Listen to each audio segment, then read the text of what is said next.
everyone. Welcome to another episode of Understories with me, your host, Lindsay Fowler. This week, we're speaking to Isabelle Poirier, a brand architect and designer from Ottawa, Canada, who shares her journey from working in the Canadian government, where she encountered a toxic work environment, to becoming a creative entrepreneur, where she launched her own brand design business.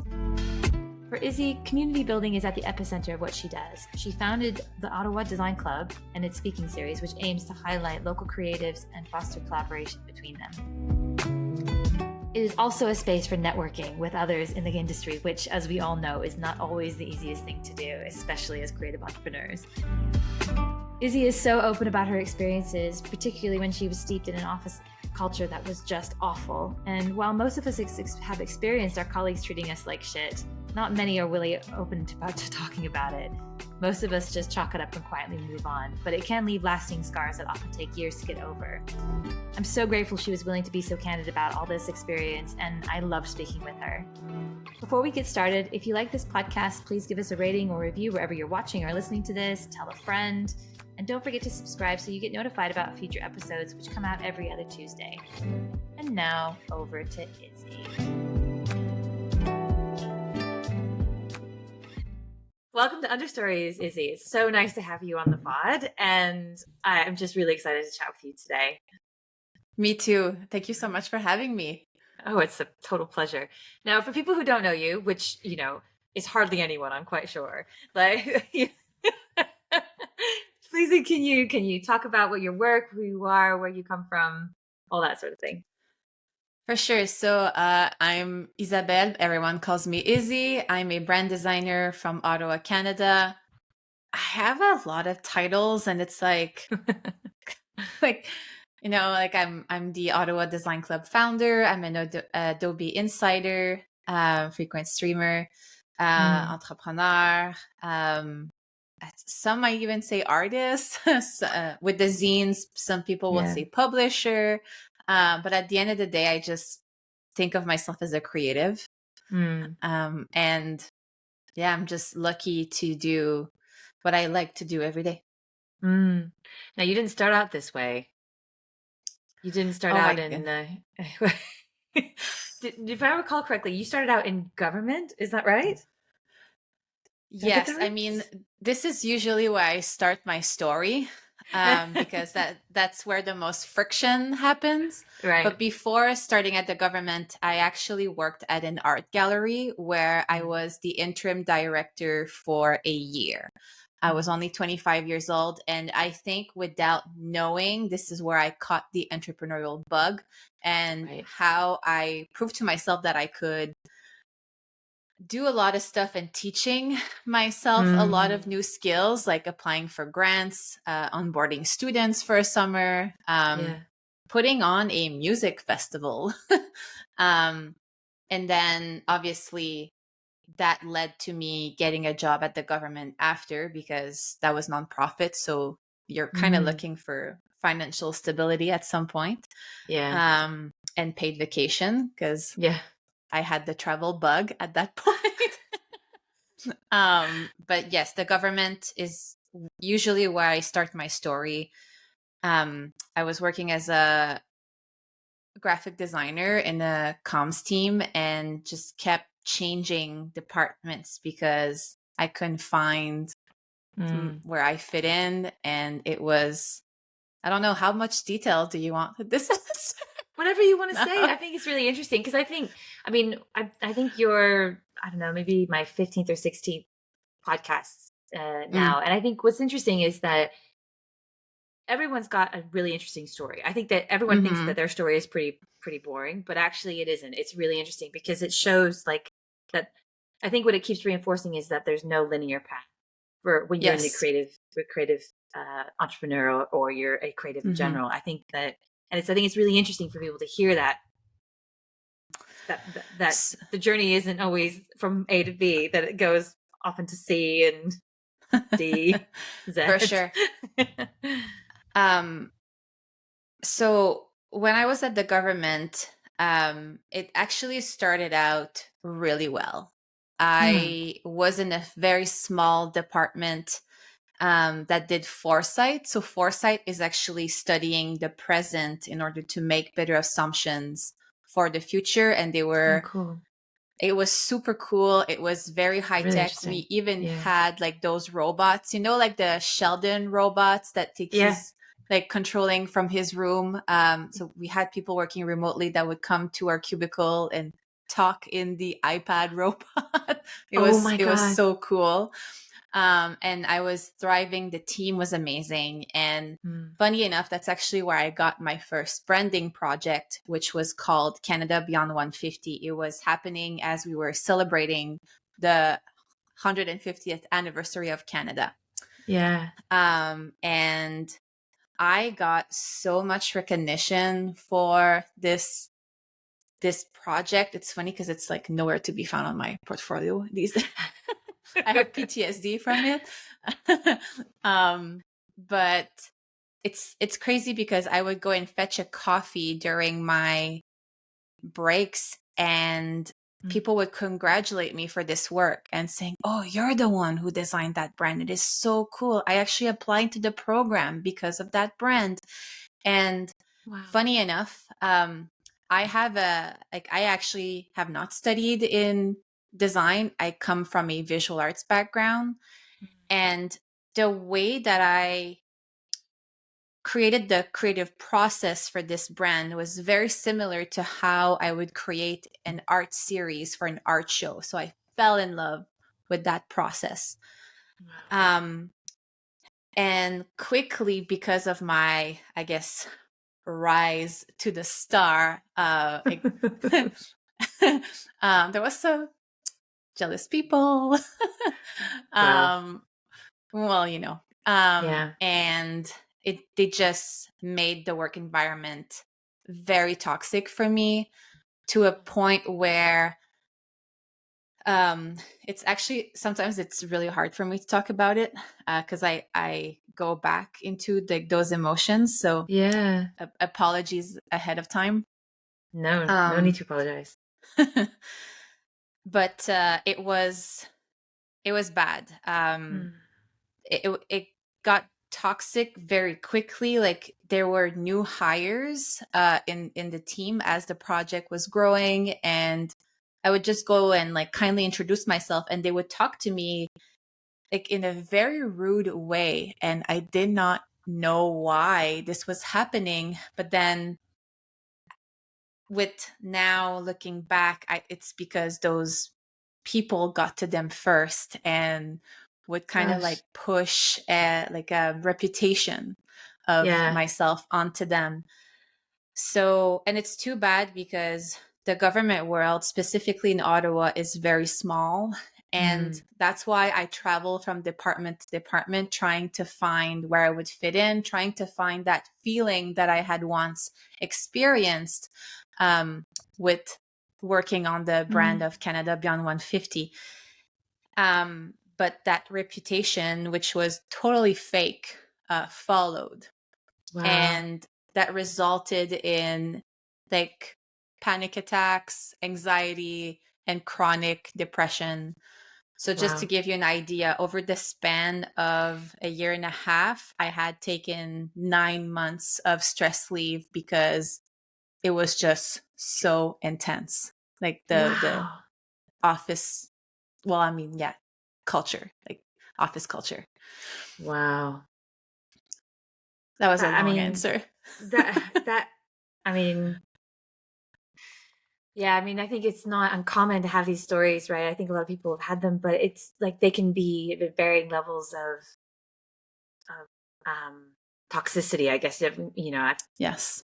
But I think what people don't realize sometimes is that they can be so undermining to confidence. They can be undermining to just your sense of well-being. That's the whole thing. It's just so pervasive, and it just knocks you for six.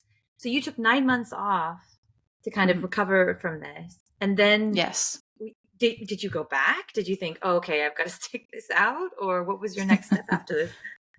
So it's crazy because they were doing everything to push me out, and that's what they wanted to happen. Right. But then when so I had 2 stress leaves, like within 9 months, that was split into like 2 times. And during that first stress leave, that's where I was looking for another job and where I was thinking of switching departments.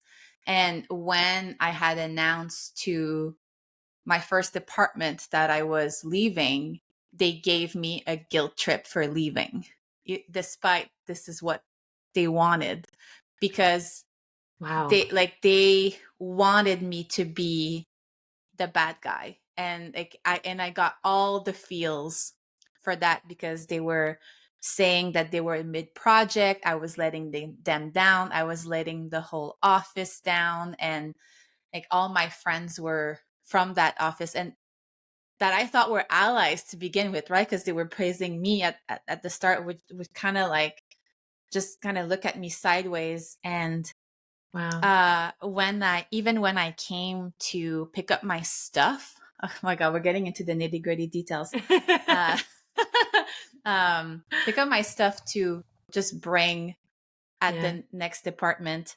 I was escorted with security. Wow. And I'm like, I'm picking up my stuff. They're like, you're not supposed to be here. I'm like, I'll be out of here in 15 minutes. Like, I'm here to give you my badge back. That's how threatened they were. And that's how I basically, did you just realize after this? Yeah, I was going to say, did you realize that actually you're like, actually, I must be really good at what I do if this can cause this much? Do you? I mean, that's sort of a weird way to look at it, but did you have to go into it that way? I mean, even if it's not true, this is why I tell myself, because this is how I can get over the situation, because it did affect so much of my confidence. I even thought about leaving the design world. And thank God I didn't do this, because I mean, I'm having such a blast today. Like everything that I do. But yes, it's funny that we're talking about this, because I actually did a public speaking engagement last week and I talked about this. But at the end of the day, like, I don't want to victimize myself, even though this is what I was somewhat doing. Like, yes, there was outside factors that were making the work engagement very toxic and not fun. But in a sense, it takes two to tango. I was allowing it to happen. Right? Like, even though it's like I was choosing to stay at the government, I was choosing to go into another department. I was still looking for outside work outside the government. That's a whole other can of worms that we can open after, if you wish. But me choosing to go back and not just quit was my choice. And once you start to have that type of what's the word I'm looking for? I'm thinking in French right now. Dialogue's the word I'm looking for, which is actually the same in French. Dialogue. Dialogue, exactly. So once you start to have that type of dialogue, well, it you can start to shift your mindset. And start to see things in a very different way. And this is how I personally was able to find the strength again, rebalance my state of mind, and then give myself the space to say, okay, I'm giving myself a year and I'll do everything that I can within my power to exit the gov and then become my own boss. And it all happened here. It was not the outside, the factor is this, it was all in here. Yeah. It's amazing how I think mindset can be, I mean, most of it, right? It's how we position it's, but I don't know. There's so many, like the Stoics talk about that. I think Viktor Frankl talk about it. It's like, it's like you have, is it between stimulus and response, you have space and you can decide how you're going to respond to things. But it is so hard to get into that space, right? It's not easy because we react, we're emotional beings. We want to protect ourselves or defend ourselves but to be able to give yourself that space must have felt like it must have felt like you took agency of what you wanted and what you wanted to do. Yes. And I have to say that I was also seeing a therapist, which was Oh yeah. definitely helping Yeah, yeah. just to, again, rebalance. And it's funny because when I was at my lowest, I did not have the strength to seek therapy. But it's Mm, like once I was able to have that dialogue, that's where I decided to go and seek yeah. uh, additional support, and then like kind of helped me to make the good steps to Yeah. exit that. Yeah. It was not easy, um, but yes, as you said, like mindset has a lot to do has a lot to do with it, and Mm, you're like you are the driver of your life, right? Like you are in the driver's seat and you yeah. decide like what you want to do. um again, there's outside factors sometimes that Sure. you can't necessarily take the leap right away, Sure. but in most situations like these, Mm, at some point you have a choice, and it's mm, like kind of seeing the situation, the saying, okay, I keep telling myself that I don't have a choice, but that's not true, because I mean, mm. Canada is a free country. so, You're so not chained to the government. exactly. I mean, yes, Yeah. I have bills, I have stuff to pay, Sure. and I definitely come from a privileged place where, I mean, I'm engaged and my fiance is has a really good pay, and we talked Mm, about it, and obviously like some months he has to chip in a little bit more, um, mm. but we still made that choice together. Yeah. So Yeah. So the year goes by. So you have your kind of you make the choice. You decide, okay, I'm going to do this in a year. I mean, that must have been not only dealing with all that kind of the baggage from before. I mean, the confidence, the imposter syndrome, all that kind of stuff that kind of comes with being bullied at work and all that stuff. But then you decided to launch your own business. So I mean, that must have taken a big leap of faith. You must have been quite nervous, to say the least. I was. I think I was more excited than Mm, nervous. mm, Um, and it's like I knew I could do it. I told myself if I can get through all the bullshit that mm. I was going through for the past 3 years, this is gonna be easy, It's a breeze. because Yeah, yeah, because I'm the only one who will get in my way, not other yeah, people. yeah, Um, and I had a plan too. I basically looked at a year and then divided it in quarters. I guess I already had somewhat of a entrepreneur mindset, and yeah. I think that's why I wanted to mention the art gallery, because the skills that I have learned there when running it definitely came into play Mm, when doing that transition. So I basically drafted myself a list of everything that I needed in order to be somewhat comfortable to quit. Because let's be honest, you'll never be comfortable to quit. yeah, of course. Yeah, And just slowly worked at it over the course of 1 year. And the list went from having a brand to having a website to having money saved up to having a tax registration number and like all right, that. right. um yeah, having an invoice system, having a creative process, having Yeah, a contract, like all of those things. yeah, And my life felt so mechanical. So I would go to work, go to the gym, eat, work until 2 3 a.m., whether that was on my business or on client work, because one of the other things was to have a client list. right. And yeah, sleep and then start over every day, and obviously work on weekends. So I would say for the first half of that year, it was pretty bleak, to say the least. It just was flat.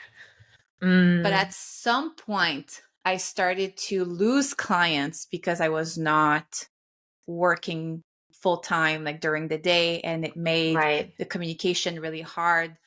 And I saw that my department at the time were going through financial difficulties. So I put the two and two together and I asked to be cut down to part-time.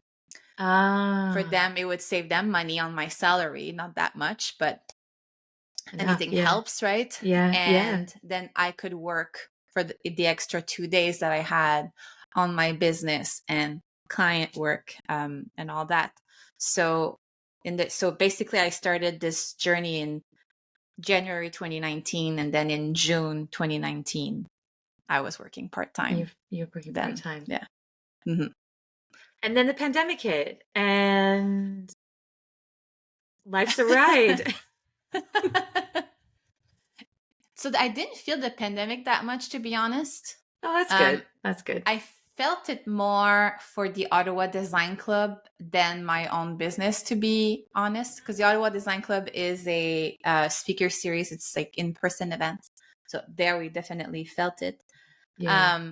But for my business, it's like everyone realized that if they didn't have a brand, didn't have a website, didn't have like a strong visual identity, that they wouldn't exist, or people didn't think of them within the pandemic. So of course, when the world got into lockdown, there was that 2 weeks of like, we did not know, no emails would come in, and everyone was in limbo. And who was I saying this to? And we got a good laugh out of that. I think it was a gym friend.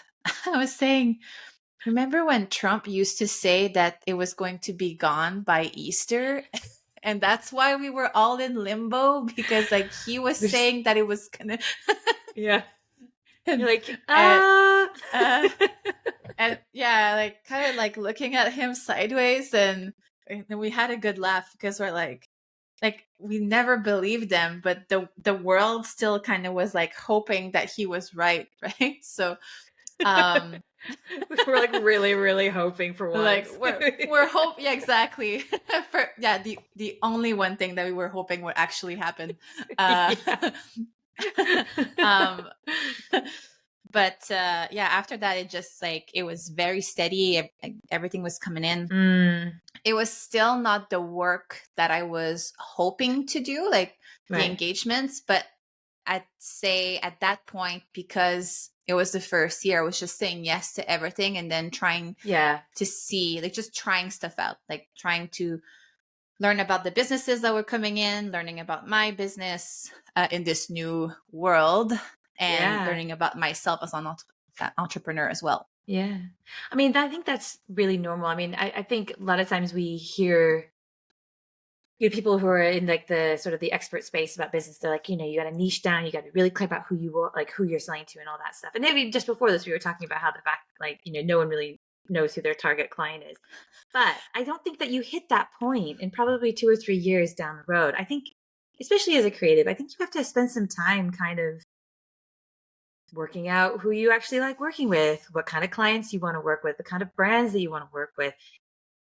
If you're just like going straight into it being like, oh, I only work with, SMEs in Ottawa that sell, it doesn't, you put too many parameters on yourself too early on, I think. So I think it's great to be able to experiment. You can find out what you want to do. And also, I was worried that it was going to be my last engagement. Like everything that would come in, I'm like, oh, maybe this is the last time that, and I, because of the pandemic. So I would just say yes to everything. Yeah.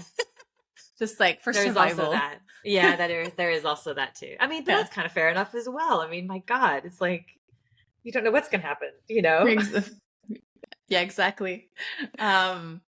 But you're absolutely right. And at that point, I think I was also resisting the idea of niching down, because I was at the government and only working under one type of research, like within all the departments I was in, and I had no variety of work. And again, having been in like a depression and just being stripped down of all of the joyous things that I like to do, because I was too sad to go and do those things. It's like I forgot who I was. And then we went into a pandemic where the world would not allow like any type of enjoyment for a little bit. Yeah.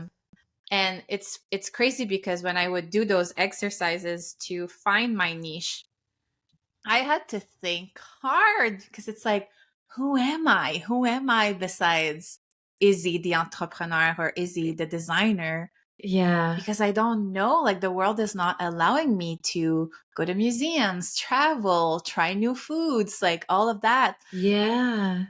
So that was also hard to like niche down after. Do you think that would, what am I trying to ask here? I guess I'm kind of curious about, because you had this sort of limits put on this idea of exploration. Do you think it, because you kind of you're a bit more clear on like what you want to work with nowadays, Hmm. right? You kind of, Hmm. yeah. So do you think that kind of, do you think you would have niched earlier if you had had that kind of freedom? Or do you think actually you needed that space to still do more exploration? I think everything happens for a reason. I Mm. think it was needed, because Mm. if it were from niching down from before, I think I would have been into like travel or hospitality, which I still do a little Mm. hospitality brands, but now my focus is very much on community, building community. So businesses Right. that want to build community. And as the world is shaping up with AI, I find that Mm. this is a very interesting place to niche because AI cannot build community. Can't. It absolutely can't. It's really interesting because I was talking to Heather Crank the other day. You know Heather, right? Yes. Yes. Yes. She's a good friend of So, mine. yeah, she's amazing. And it was so interesting talking to her about, for her, community building is really, really essential. It's really important to what she Hmm. wants to do. And yet she has fully embraced AI as well because she sees it as complementary as opposed to. It is. It is. But do you think that it's going, I mean, I guess the idea of community on the other side of that coin is competition, right? And people being in a position where there are fewer opportunities. So how do you see community building as part of this? Because I mean, I always kind of go into the mindset of like that there's enough for everyone. But Yes. I'm not really sure what I'm asking, but I think you get what I'm talking about. It's like this Yes. idea of like competition, but if we're focusing on supporting each other in community, how do we work together with that to make sure that there's enough for everybody? Maybe. So the way that I like to think about it, and this is basically what we do at the Ottawa Design Club, where it's very much on building the creative community in Mm. Ottawa. It's about the feeling that people leave with. Oh, And I this love is the that. principle with basically all brands. If you want to Mm. create a lasting impact, Mm. work on that lasting feeling. How do people Mm. feel once they leave your office, buy your product, or Mm. at the end of a service engagement? So if you make them feel good, this is what they will remember the most. They will forget what you have told them. They will Mm. forget maybe the environment, like basically, even they will forget the results that they got from buying the product, but they will remember how they felt Yeah. after using or like the products or whatsoever. So this within this, I mean, there's a few key factors to keep in mind. Obviously, this is like again the brand strategist in me that is like it's not just about the feeling. You also need to have like the other key Yeah. components like Yeah. differentiator and all that. Yeah. Yeah. Knowing who you're building this experience for, but again, if you focus on that feeling, this is a winning recipe. I hope I explained it right. I think you did. I think you did. I think there is something to be said about that, is how people feel. And yeah, I'm with you on this. I guess if people walk away from community events feeling like that there's not a sense of solidarity, that people want to support each other, then Hmm. the idea of community doesn't resonate, but you can create that experience for people. And it's true. It's the same for brands. Absolutely. It's the same for brands and companies for and all that stuff. everything, really. Everything. Yeah. Even this podcast, right? Like you want to Yeah. tailor it that people, when listen to it, that they will feel inspired and that they can conquer the world. And it's that feeling that will inspire them to listen to the next episode, because they want to feel like that again. And this is how you can create your tribe, as we call them in the, I hate this word, by the way, in the industry. To me, it's like massive culture appropriation. But this is how you I didn't even think about that, but of course. Yeah, right. Yeah. But this is how you create your and your people. Like, your people. Yeah. It's so interesting as well, because I think branding can have this like, I think especially I work with a lot of architects, right? And they are very much like into the work that they do, and they're very, they don't understand, a lot of them don't understand the concept of brands. And I don't mean it in like in a critical way. It's just, for them, it's never really been a part of how they build a business. But one of the things I talk to them a lot about is like, how do your clients feel? Like, what's the client experience working with you? Because you're not just like doing some sort of, run of the mill side extension. You're creating like an experience for them. So they have to feel something. They have to be so enamored with the experience that they tell their friends about it, and that they talk about it everywhere, and that they feel a sense of loyalty. But it's like, but I think it's not a sort of a, it's not as frivolous as I think people might think it can come across, as like the idea of brand, because it needs to be authentic as well, right? It's not be like, oh, people can smell inauthenticity like a mile away. Absolutely. Right? Yeah. Yeah, go ahead. I was going to say, specifically with cancel culture, you don't want to be fake like these days. Oh God, no. I mean, it's you don't want to be canceled. That's the yeah. Could you talk a bit more about the Ottawa Design Club? Because I think it's a really cool idea that you've done, and I wish that more people did it. Because I know you were talking about maybe a little bit. You had one in France that did it. Is that right? Did I remember correctly? Yeah. But I don't think it's very common. So can you talk a little bit about what you guys do? For sure. So it's a speaker series.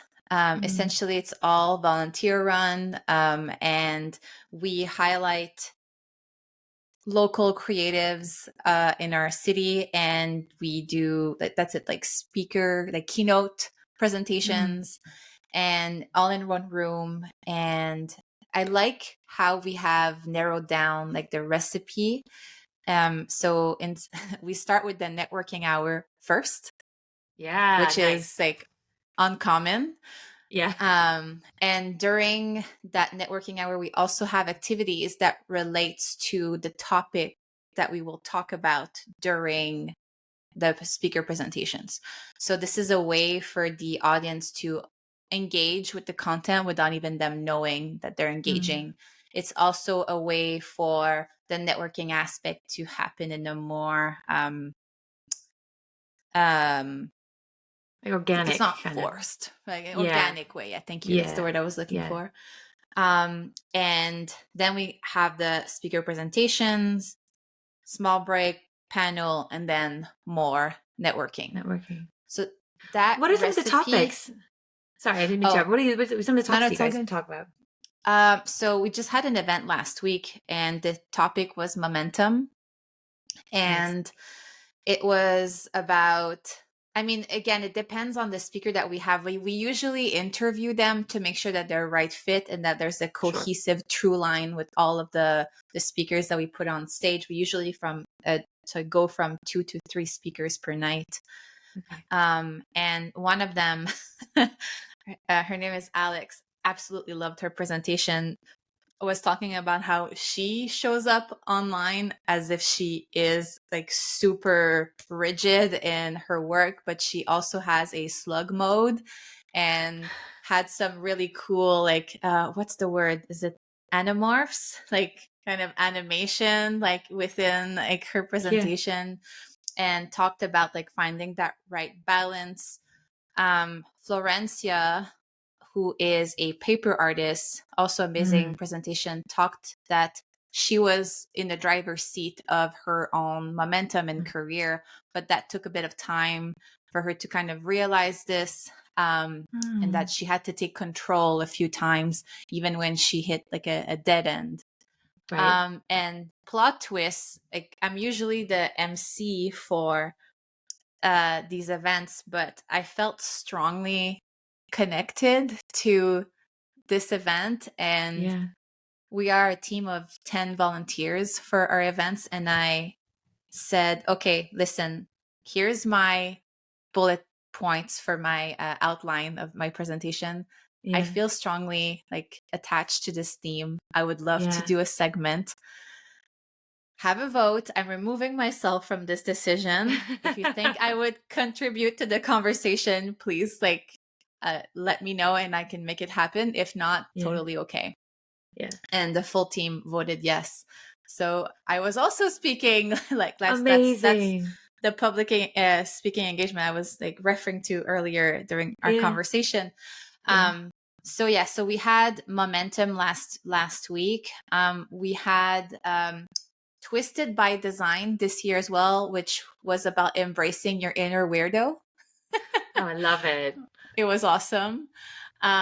We've had one event called State of Mind, which was all about mental health. We've had storytelling. We've had creative pursuit, chasing your dreams.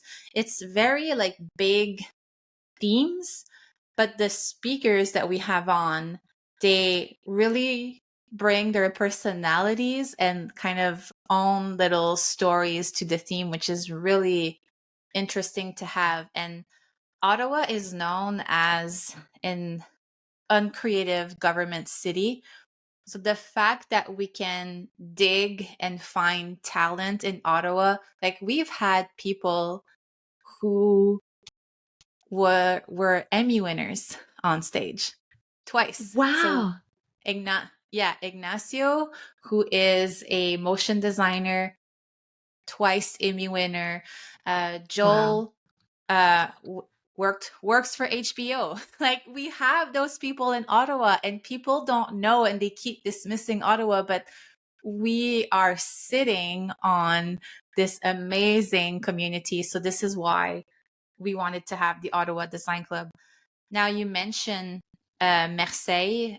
So there is a club in Marseille. I'm not the founder of that one. It has to be someone from the Local. city who takes the lead, local and kind of knows. Yeah. It would be too hard for me and too much work for a volunteer initiative. Oh, yeah. Yeah. But funny enough, Ottawa inspired New York City.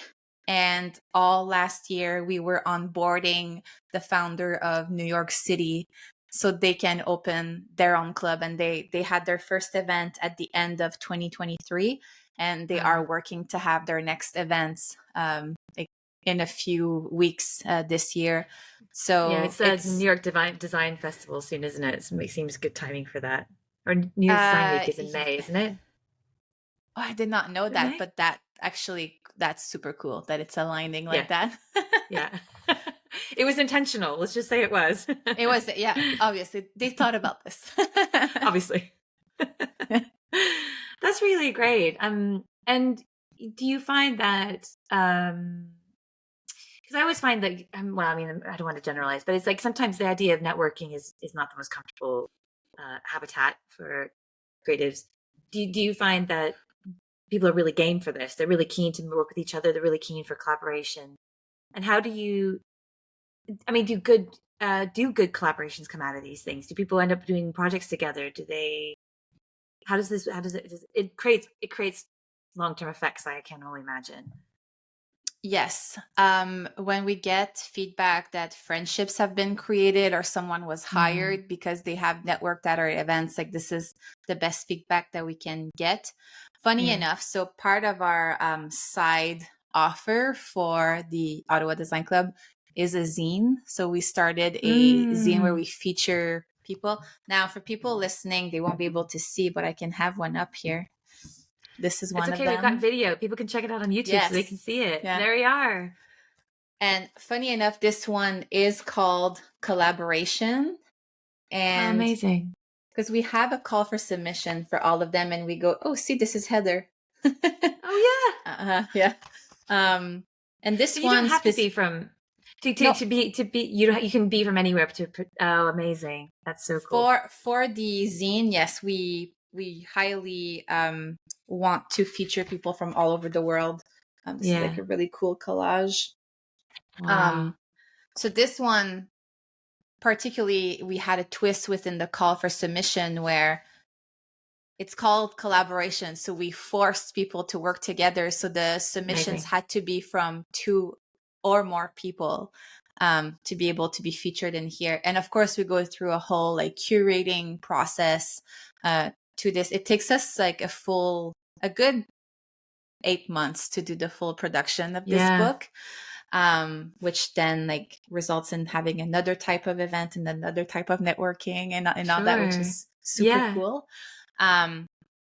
But when also with this, we hear that people got work because, people were impressed that they were published and stuff like this is Yeah. definitely the type of ripple effect that we want to create. Yeah. It's fantastic. So, yeah, I love it. I'm like, oh, I want to do one here, but I don't think I'm like do one in Amsterdam. I'm like, they'd be like, no. So, I mean, obviously this is a creative business podcast. We talk a lot about the business and the balance of creativity and all that stuff. Yeah, I'm always really curious about the challenges that you guys face whilst being intensely creative, wanting to create beautiful things, interesting things, things that make a difference. How do you balance for you at this point? Now you're what 5 years in? Mm-hmm. 5 years in? Yeah, yeah. That Yeah, about 4. like yeah, 4. How do you balance those two together? Like my life and creative life Yeah, and business your life. creative life and your business life. How do you how do you integrate them? I mean, it's all one. I don't know what Yeah. balance means. It's like, um, yeah, I don't have a balance. I'm definitely not the example to follow on this, Hmm. and I'm still trying to find it. Um, I feel like right now, like I'm on the verge of something. Like I've been kind of working nonstop for the past 4 years and just kind of planting seeds like crazy. And I feel that Yeah. now it's finally time to kind of let the seeds grow and Mm. see what happens. But this is very hard. Like I still find myself planting a lot of seeds. Yeah. um and I don't know, it's crazy because I'm definitely seeing some results, a lot of them as a matter of fact, but I'm always worried, like, when is it going to be the last? Is it going to be the last, or is it going Right. to be like the big break, or like, Yeah. and I don't know. And I know I'm not answering like I'm supposed to be answering right now, but it's There's no so right true. answer. No, oh my God, no, no, no. But I mean, I guess what might be interesting is like, what are some of those seeds that you've been planting for the last 4 years? Because Mm, I think that's quite. I mean, no one really talks about these kind of things. What people are up mm. to. Um, well, I'm the type of person that rather I'd rather have a no than asking myself, "Oh, I wish I would have tried."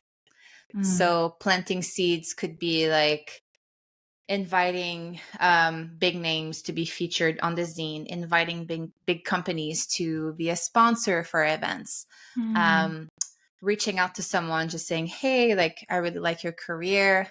Mm. Can we talk? Can I pick your brain?" Yeah. Um, I mean, to me, the biggest seed is the club.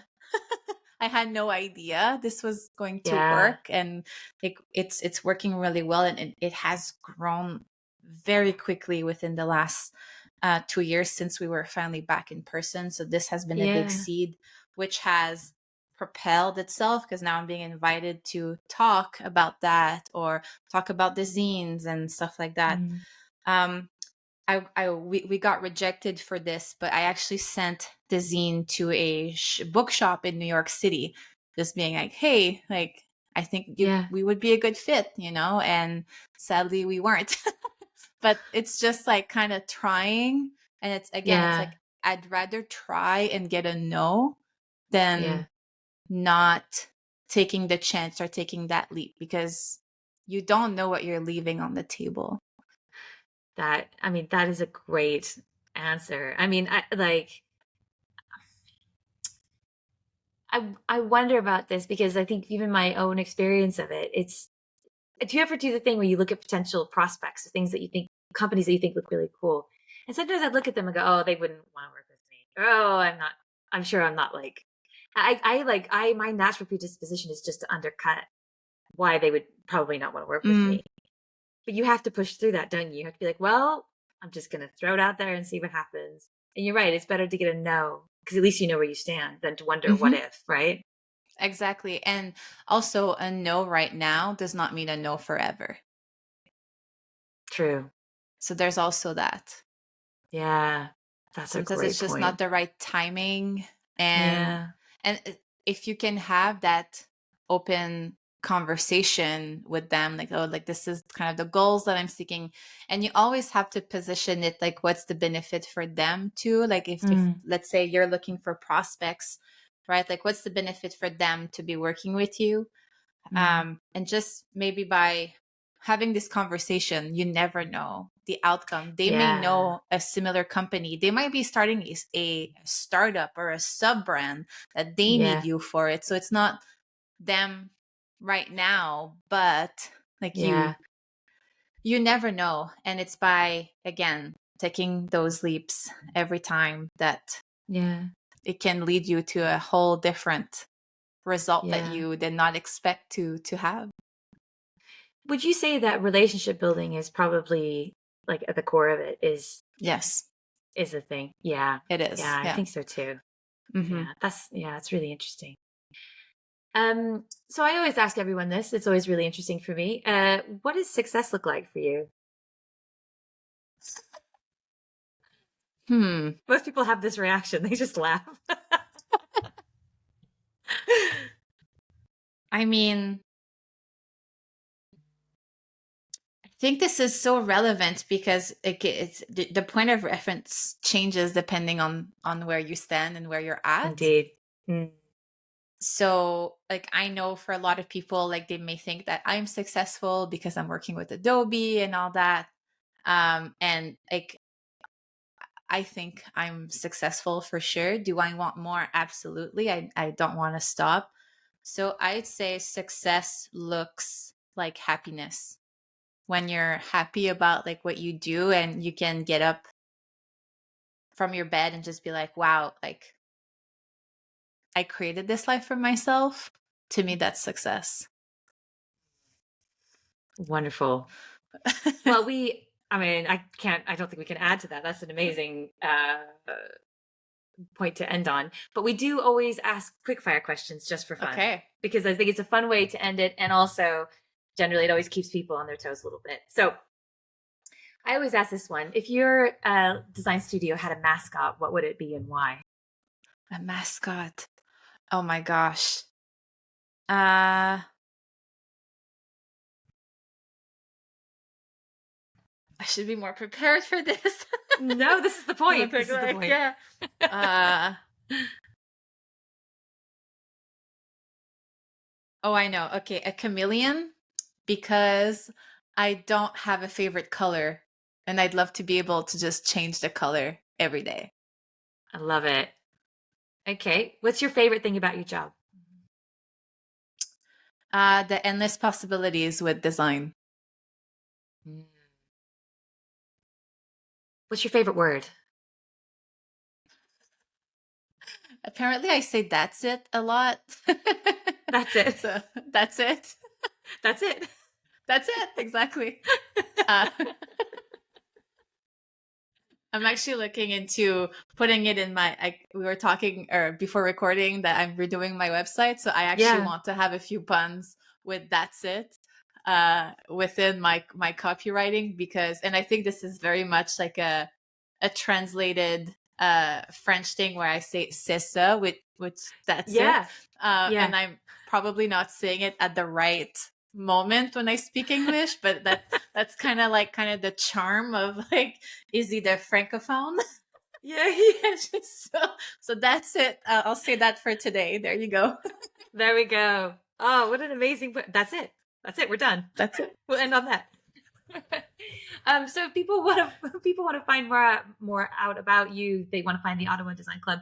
Where can they locate it? For sure. So online on the website ottdesign.club. On Instagram, it's at OTT Design Club. For my personal IG, it's at @RD_Izzy. And right now it's ip-design.ca, but that's going to change to izzypoirier.com. You're going to own the .com. I'm actually letting go of my studio name and just going through personal branding. Nice. And that's it. That's it. That's it. Sissa. Well, listen, this has been so lovely. Thank you so much for your time and being so open and candid about your experience. Because it's not easy thing to talk about, especially in some ways what you've been saying. So, thank you again. And I can't say anything else. It's a terrible way to end a podcast, but thank you so much. Thank you so much for having me, and I hope for all of you listeners that you'll get to take something away from our conversation. Bye. I hope so too. Bye.